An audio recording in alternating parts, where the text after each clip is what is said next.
শেখ হাসিনার সম্পৃক্ততায় প্রশ্নে যা বলছে যুক্তরাষ্ট্র। বাংলাদেশে গুমের ঘটনায় নির্দেশদাতা হিসেবে সাবেক প্রধানমন্ত্রী শেখ হাসিনার সম্পৃক্ততারই প্রমাণ পেয়েছে গুম সংক্রান্ত তদন্ত commission, the commission of enquiry on enforce departments. গত 14 ডিসেম্বর রাষ্ট্রীয় অতিথি ভবন যমুনায় প্রধান উপদেষ্টা অধ্যাপক ডক্টর মোহাম্মদ ইউনূসের কাছেই দেয়া অন্তর্বর্তী প্রতিবেদনেই এমনটি তথ্য জানানো হয়েছে। এ সময় গুমের ঘটনায় অন্তর্বর্তী সরকারের তদন্তের উদ্যোগকে স্বাগত জানানোর পাশাপাশি বিচার প্রক্রিয়া ন্যায় এবং স্বচ্ছ রাখতে উৎসাহ দিয়েছে যুক্তরাষ্ট্র।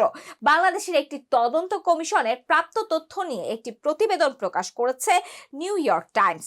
এই কমিশন বাংলাদেশে গুমের ঘটনা নিয়ে তদন্ত করেছে। কমিশনের প্রতিবেদনে একজন সাবেক প্রধানমন্ত্রী সম্পৃক্ততার কথা উল্লেখ করা হয়েছে, যার নাম শেখ হাসিনা। যুক্তরাষ্ট্র এর আগে গুমের সঙ্গে জড়িত ব্যক্তিদের উপর নিষেধাজ্ঞা আরোপ করেছিল। 2 দশকে শত শত বাংলাদেশিকে গুম করার প্রতিবেদনগুলো নিয়ে তারা গভীরভাবে উদ্বিগ্ন।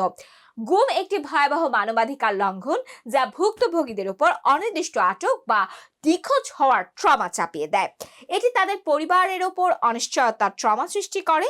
তিনি বলেন, আমরা এই অপরাধগুলোর তদন্তের জন্য অন্তর্বর্তী সরকারের প্রচেষ্টাকে স্বাগত জানাই এবং বিচারের জন্য ন্যায় ও স্বচ্ছ প্রক্রিয়া বজায় রাখার আহ্বানও জানাই, যাতে ভুক্তভোগী ও তাদের পরিবারের সদস্যরা সুবিচার পেতে পারেন।